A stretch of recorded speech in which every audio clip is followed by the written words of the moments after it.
Hi guys! Nag-walking ako dito sa park pagkatapos kong mag-live kanina. Nag-live ako ng 1 hour. Nandito ako sa park. Nag-walking. Nakita nyo yan? Siya may number kasi. Siyempre. Ano yan? Naka-monitor. Mino-monitor nila yung kahoy. Spring flowers.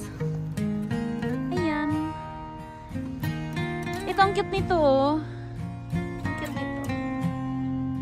Shout out sa mga mahihilig sa flowers like Sis LV. Meron siyang beautiful garden. And to my loyal friend in YT also to Sisi Koy at Dini ako. Yan, ito mga bulaklak nyo oh.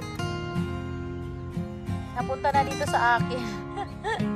Hindi ko alam kung meron kayong ganyang bulaklak, pero ito, dito lang ito yung mga damo-damo.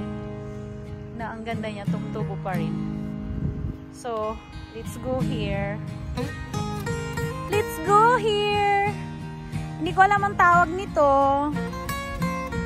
I love flowers, pero hindi ako matandain sa mga pangalan nila. Kasi ibig sabihin, hindi talaga ako ganun I mean, hindi ko talaga sila 100% minamahal. Ang sama ni Opa. Hindi ko alam kung anong tawag dito. Basta yan siya. And here. Meron pa ditong sakura. Ang cute niya oh. Alam niyo yan, tingnan niyo. Para siyang Umi yata ito eh. Ayan oh. Ang ganda niya. Pink na pink. Para silang bulak. Diba? Parang bulak lang. Ang ganda niya. Siguro kung mas maaga pa to, mas maliwanag. Like, pumunta ako dito mga tanghali.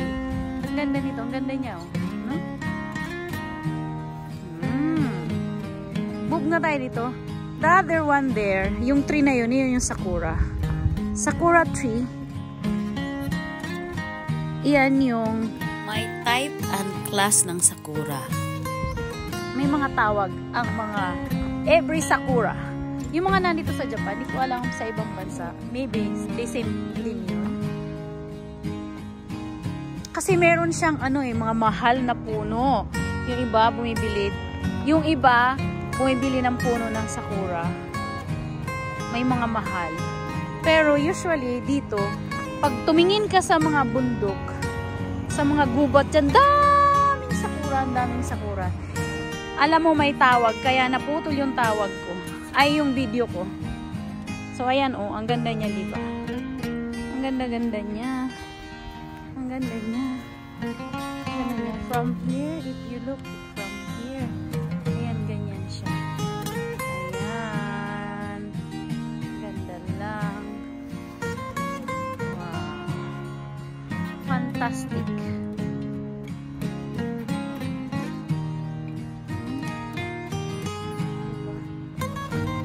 Pabalik na ako sa car ko. Thank you everyone. This is my way. Happy weekend everybody. Hi Friday. Tomorrow is Saturday. And I'm excited for Monday because I'm going somewhere. Diba? Akalain mo mga damo lang sila. Pero ang gaganda pala nila, no? Like that. Ang cute-cute. Gabi na po.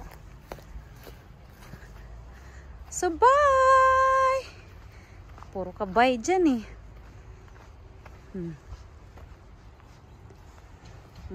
Alam nyo, ayan, inaalagaan talaga sila. Oh.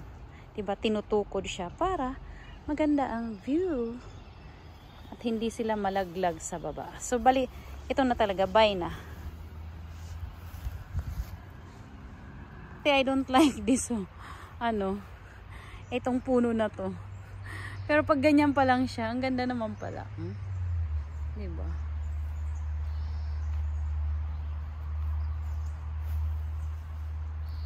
Ito yung mga nalalaglag dyan sa baba. Yan. Kinagat ako ng insekto. Cute. Bye! And so guys, after kong maglakad-lakad sa park, pumunta ako dito sa ramen house dahil nag-crave ako ng ramen at gyoza. And ang tagal ko na rin hindi kumakain ng ramen. So yan po ang aking order. Kasi bihira talaga akong kumain ng ramen, sa totoo lang. Mabibilang sa daliri ng isang kamay ko. While everybody loves ramen, ako kakaiba. So yan lang po yun.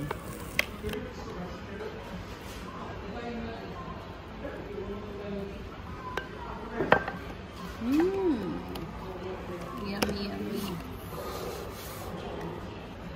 Ilan ba? Ba, online. Sa metro ako din.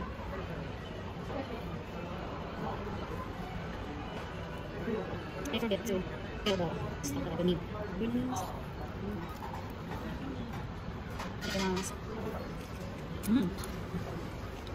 Ito nakakasarap.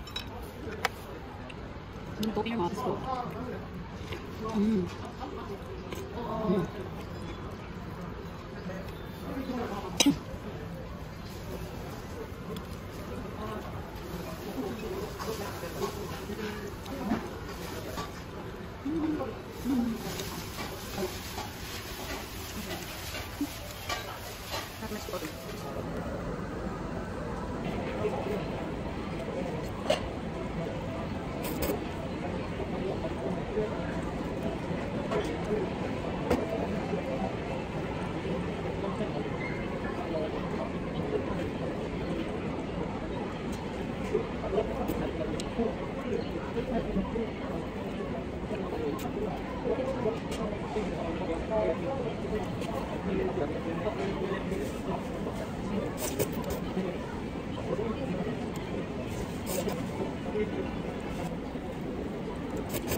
So ayan guys, natapos na akong kumain ng noodles at gusto kong higupin pa yung sabaw.